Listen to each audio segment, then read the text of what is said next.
I don't think it's a hot take to say that Pokémon Platinum is not a very hard game. Sure, it's 100 times more difficult than every single modern Pokémon game since Gen 5 ended, but it's still not a very difficult game, as far as video games go.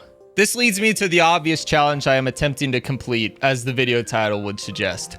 I'm going to attempt to finish Pokémon Platinum using only NU-tiered Pokémon and NFE-tiered Pokémon, which stands for not fully evolved for those of you who might not know. When I say I am using NU-tier Pokémon, I am referring to Generation 4 NU-tier, according to Smogon. I am not going off of modern NU-tier listings for obvious reasons. If I really need to elaborate on why I'm using Gen 4 NU versus modern NU-tier, this is probably the wrong video for you. I'm not even going to give background on the game like every single PokeTuber does these days, because why would you watch a challenge video on a game you know nothing about? Like, why do people feel the need to explain every game's background in a video made for people who already are familiar with said game? The rules for this challenge are simple and standard across Pokemon challenges, no healing in battle, and I gotta keep my team's levels close to the gym leaders that I'm about to fight. You all know the drill by this point. Now that the introduction arc is complete, we can just jump right into the video.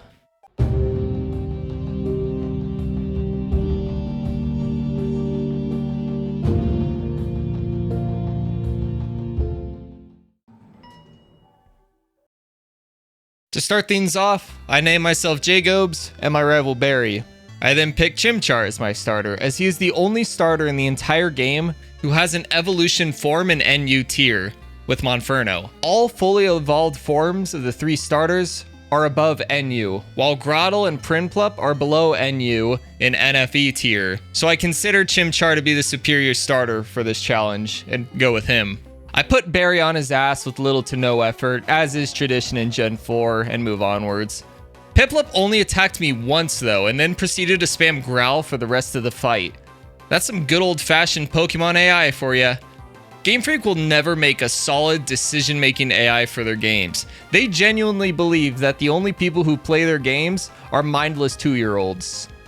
I named the Chimchar Haramblaz, because why not? I move north of Sand Gem Town and capture a Shinx. I named the Shinx Bosk. Shoutouts to anyone who gets the reference. Let's have a look at the team so far. First, we have Haramblaz, who has a mild nature, and Bosk, who has a hasty nature. Not great natures for either of them, but they could always be much worse, so I'll take it. Before fighting Barry, I move north of Jubilife City and capture a Budu. I name her Kath. Shoutouts to anyone who gets the reference. Kath is naughty in nature, which is kind of fitting, I guess. Not a super beneficial nature, but again, it could always be worse. I also decided to capture a Psyduck. Anytime I run a Nuzlocke of Platinum, I always try to keep a Golduck on my team. Golduck is a pretty solid Pokemon for being an NU tier. He has solid attack and decent speed to be a threat to the main game. I name her Ninian. Again, shoutouts to anyone who gets the reference. Ninian is lax in nature, which is not good, but not bad. That kind of seems to be the trend here with these new members. I also capture a Zubat and name him Hubert. Hubert is naughty in nature, which is probably the most fitting one so far. I didn't intend to build a full team before even getting to the second berry fight. It just so happens that a lot of NU tier Pokemon are found super early in the game. I have a squad to assemble though that has to take down Cynthia. After battling some trainers and doing a little grinding, we get both Haramblaz and Bosk to level 10 and move on to fight berry number 2. Here's a preview of the squad going into the battle. The second berry fight was not hard at all. Bosk soloed the Starly, and Kath is able to demolish the Piplup after setting up a growth. Easy fight. Let's move on to Rourke. Before starting the Rourke fight though, we go north of Orberg and capture the 6th member of the team, Ponyta. I name her Sophie. Shouts to anyone who gets the reference. Sophie has a modest nature, which is pretty bad for her. But now that we have a full squad, I want to know how many references in the names of the squad members you know. Leave a comment down below seeing if you know where I got all 6 names from. Here's the team going into the first gym. Leave your thoughts on this team down below. We did a little grinding in the mines before coming here, but we are still under Rourke's max level. The Rourke fight was a massacre. Ninian one-shots the Geodude and Onix with Water Gun, and then 2-shots the Cranidos to win us our first gym badge. Simple as most first gyms are. Before we head to the grass gym, we need to make a pit stop at the Valley Windworks to fight a criminal organization that wants to destroy the world. You know, normal 10-year-old kid activities. Commander Mars is waifu material. There, I said it. I won't elaborate on it, just accept it. Commander Mars is harder than most of the gym leaders in the game at this part. Her Purugly is fast and bulky. It's just an early game tank because it evolved early. As we battle the final grunt before Mars, Bosk evolves into Lexio.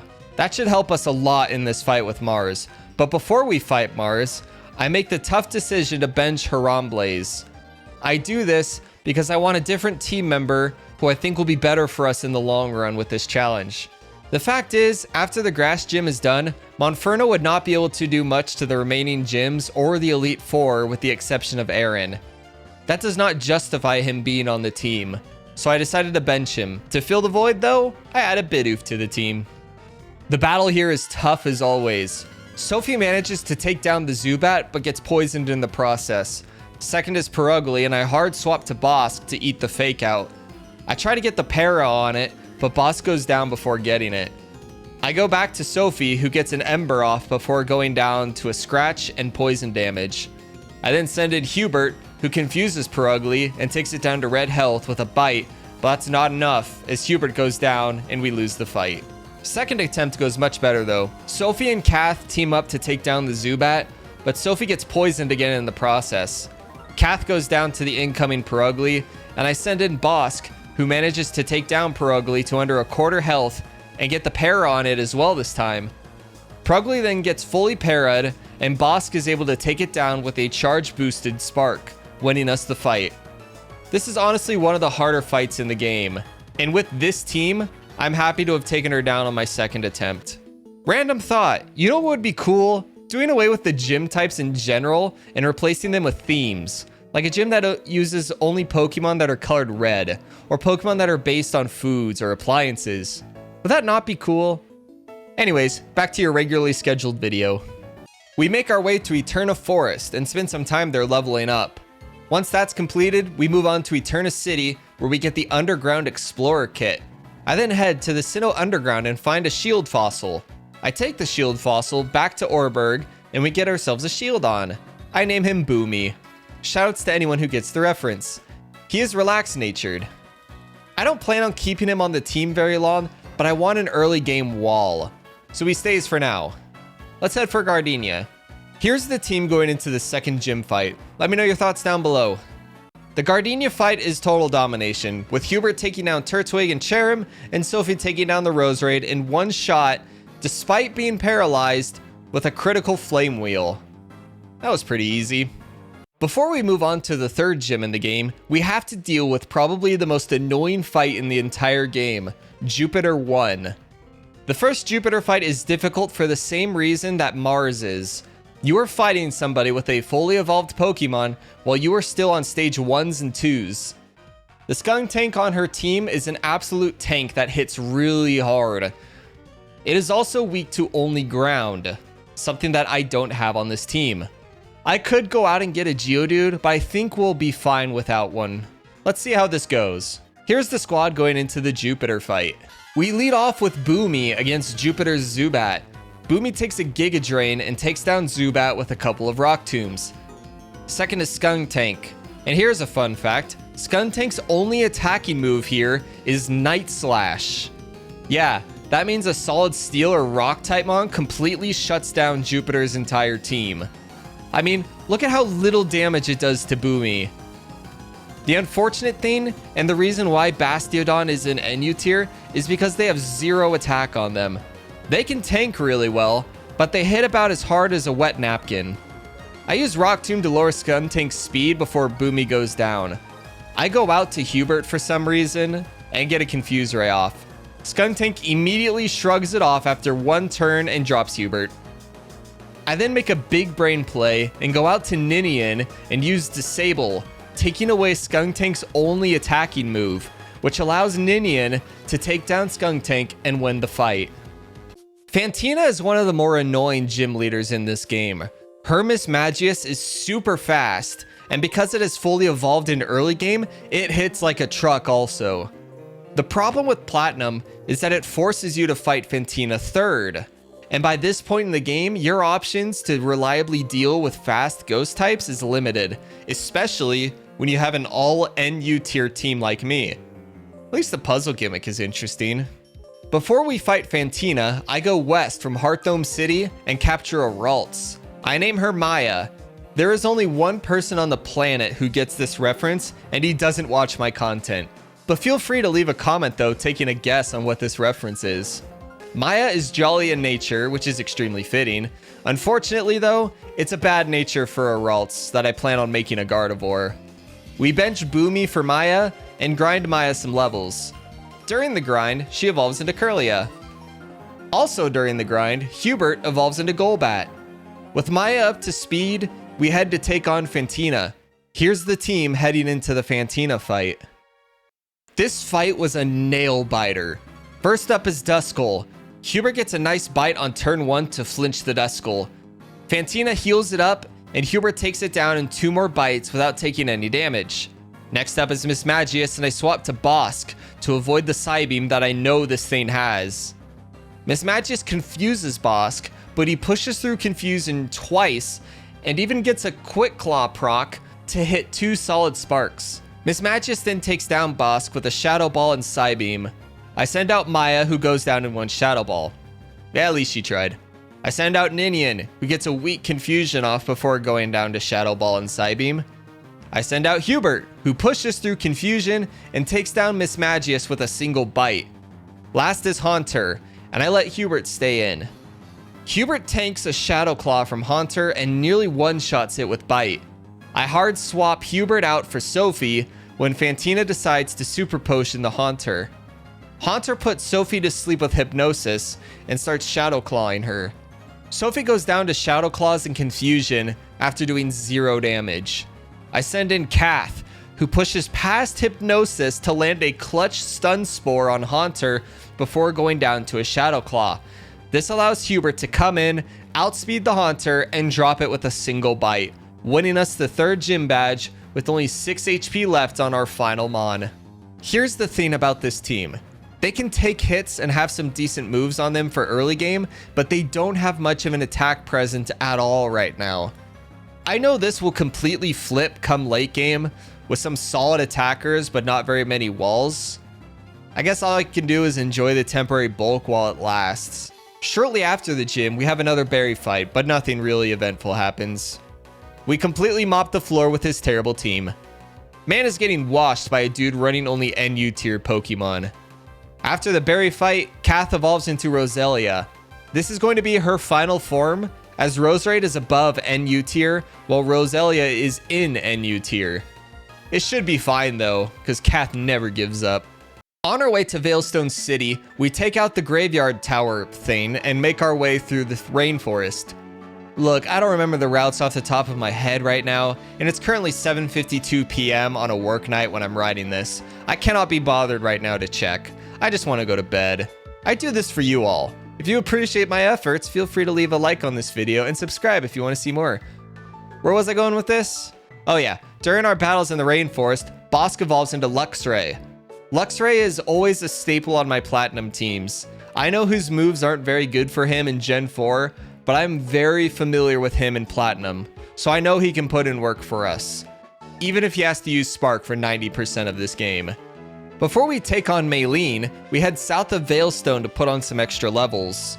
During the trainer battles and grind, Maya evolves into Gardevoir. It's crazy how far along Gardevoir has come in the series. From being NU-tiered in Gen 4 to seeing some time in UU and ORAS. She's had a very up and down relationship with competitive rankings throughout the series. Getting Fairy type though has helped her a lot. Gen 6 and 7 were when I was very active in singles competitive. Gardevoir was very good to me on my UU team builds, and even saw some action on my OU team builds from time to time. Also during this grind, Hubert tried to evolve into Crobat. I had to cancel the evolution because Crobat is above NU tier in Gen 4. I'm gonna have to do this with every single level Hubert gains in this playthrough, which is honestly completely worth it. Golbat is still really good early in the game, and I will continue to use him on the squad for as long as I can. Looking ahead to the Maylene fight, we have a really solid squad for this battle. Hubert, Kath, and Ninian do not care at all what Maylene is selling, and every single member of her team is scared of Maya. This should not be much of a fight. Here's the squad heading into the Maylene fight. Let's do this. I would like to take just a moment of your time to say that Maylene is best girl in Pokemon Platinum. I used to have a really big crush on her when I was a child playing through Diamond for the first time back in 2009. The reason I'm saying this is to buy time so I can show you the footage of just how much of a massacre this battle was. Hubert swept her entire team, even tanking a Rock Tomb in the process. The real highlight though was when Lucario hit itself twice in a row with confusion, which allowed Hubert to take down Lucario with 2 wing attacks. Yep, sorry Maylene, but them's the breaks. Immediately after taking down Maylene, we head for Wake. Here's the squad going into the Wake battle. Once again, let's just jump right into this. I take a different approach to this battle and lead with Maya. I led Maya because I did not know who Wake was going to lead with, and I wanted to scout out the lead. Turns out he led Gyarados, who takes out Maya with 2 bites, but not before she can take out about a third of his health. Bosk is up next, who drops Gyarados with a Spark. Wake then sends in Quagsire, so I go into Kath. Kath gets off a quick Stun Spore and sets up a Growth. Quagsire drops Kath to low health, but she's just playing with her food at this point, as she outspeeds Quagsire and one-shots it, despite being at -2 speed, and gets up to full health again. Next is Floatzel, and this fight was wild. Floatzel misses its first Ice Fang, and Kath drops it to red health. Floatzel heals up with a Citrus Berry, and then proceeds to miss another Ice Fang, and Kath is able to take down Floatzel and win us our 4th gym badge. That was a crazy ending. Now that the clustered series of battles are behind us, we can make our way back to Hearthome City. On the road back to Hearthome City, Ninian evolves into Golduck. Now she's really ready to bring the pain in this game. With Wake out of the way, we can move on to the first Cyrus fight. But first, we have to push through the single worst route in the game. Why this route exists the way it does is beyond me. Whoever thought that defog was a good weather condition and that you needed an HM to get rid of it should never work on a Pokemon game again. But knowing Game Freak, they probably gave them a promotion for such a bad idea. Seems to be the trend these days. The first Cyrus fight isn't that hard. Every member of his team went down without issue except his Golbat. It isn't the first Cyrus fight that you have to worry about. It's the reverse world fight that you have to worry about with Cyrus. At least when you run an NU team like me. That fight is brutal, so stick around to see just how much suffering is going to occur. After the Cyrus arc ends, we make our way to Canalave City and fight Barry again. Just like always, he goes down with very little effort because the game devs hated Barry for some reason and gave him a terrible team. If only Paul was your rival in this game. Paul is a much better rival character from Gen 4 than Barry was. Before we take on Byron in the 6th gym, we head for Iron Island and team up with a complete stranger to take down 2 Galactic grunts. During the training session, Sophie evolved into Rapidash. Now that the team is ready to go, we can take on Byron. Here's the team before going into the battle. So far, I'm happy with the squad, but I can feel our lack of a true wall starting to catch up with us. Byron is not a hard gym leader. Sinnoh has a large pool of decent water types that can easily take him down. Even a speedy ground type can give him fits. The battle starts off with his Magneton taking on Ninian. I hard swap to Sophie, and she takes a large amount of damage from Thunderbolt. She goes down to the 2nd Thunderbolt, but not before dropping Magneton to below half health. I send out Kath, but she goes down without doing much. 3rd is Maya, and I have her set up some Calm Minds, while Magneton is struggling with paralysis. Maya is then able to take down Magneton with Psychic. Bastiodon comes out and is able to take down Maya when she gets fully paralyzed. Ninian comes in and revenge kills Bastiodon with a Surf, then one-shots the Steelix to win us the battle. With another mediocre gym battle out of the way, we can move on to Candice. But before we do that, we have to fight a mediocre Galactic admin at a lake that just blew up. Saturn is no problem at all, not even worth mentioning. He's easily the weakest member of the Galactic Commanders, and that's not even a hot take. Let's just head straight for the Mars rematch. Mars also goes down with little issue. Mars is only good in the first battle because you fight a Perugly when you only have one gym badge and a team of Pokemon that are lucky to have evolved once by that point. All the other fights, she's no problem at all. With Saturn and Mars down, let's just head for Snow Point City. On the route to Snow Point City, we capture a Sneasel. I name him Shredder. Shredder is relaxed nature, which is pretty bad for him, as his speed is his main asset. I decided to add Shredder to the team anyways and bench Hubert for a few reasons. Reason 1 is because Hubert struggles with the rest of the game. The remaining 2 gyms are Ice and Electric, which he struggles with, and he won't do much of anything against the Elite Four besides Aaron. Reason 2 is that I want to commit to the all-out offense of this team, since good walls don't really exist in NU tier.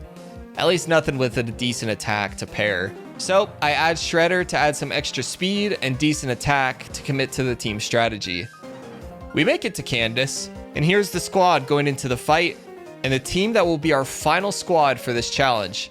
Let me know your thoughts on this team down below. The battle starts off with Shredder versus Sneasel in a mirror match.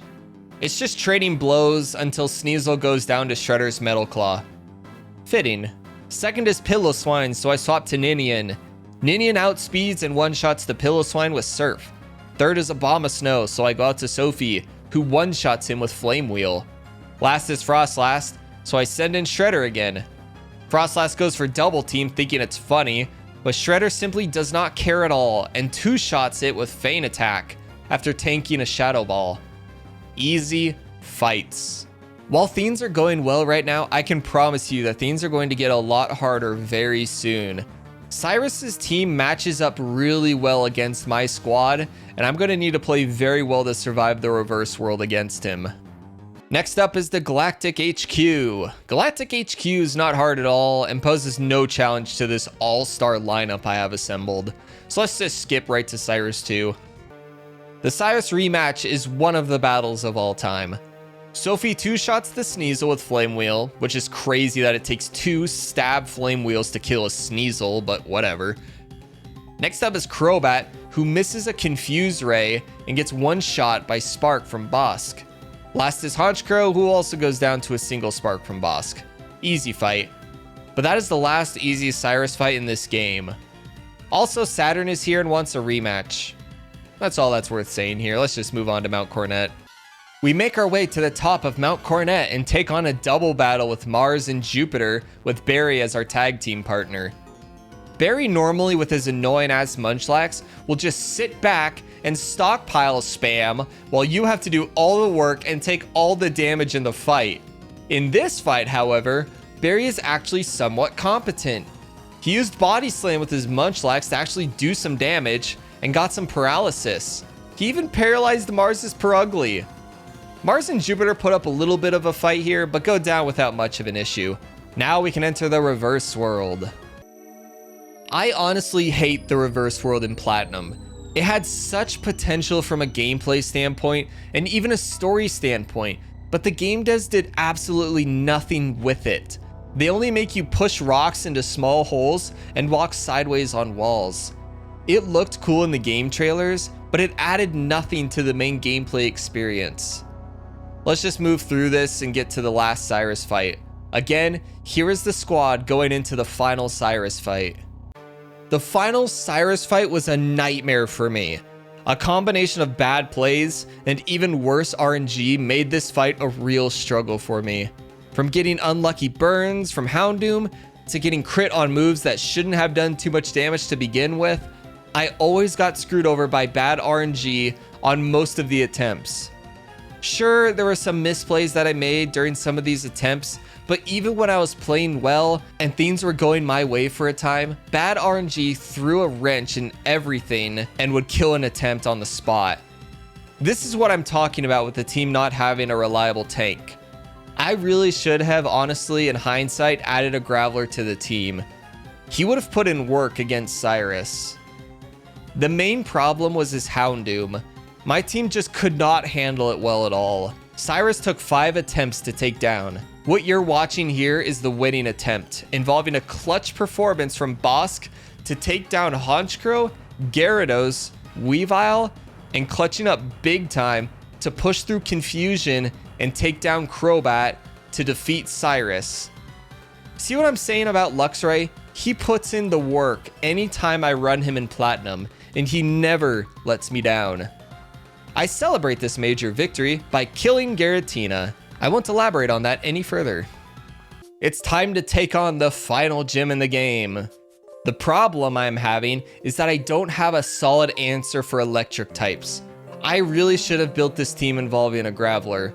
Rock and ground types do really well in Sinnoh, and they would have helped me a lot in this game. This team can deal with Volkner, but we just need to get the right setup. Here's the team going into the Volkner fight. Let's do it. The battle starts with Shredder taking on Jolteon. Shredder puts up a good fight and would have won if Volkner hadn't used the Hyper Potion, so he goes down to Jolteon. Next up is Kath, and I make a misplay here. Kath tanks an Iron Tail from Jolteon and drops it to Red with a Sludge Bomb, but my dumbass decided to set up a Growth despite most of Volkner's team being able to outspeed her. Jolteon does miss its next Iron Tail, and Kath takes it down, but she goes down instantly to an Ice Fang from Luxray. Next up is Maya, and she immediately revenge kills the Luxray with Psychic. Next for Volkner is Raichu, and I have Maya set up some Calm Minds to get a sweep, but a crit Signal Beam from Raichu ends all hopes of that. With my main sweeper gone, Volkner's Electivire was able to sweep the rest of my team. Let's try this again. The second attempt goes much better. Shredder takes down Jolteon with a crit Avalanche after Kath poisoned it. Next up is a rematch between Maya and Raichu.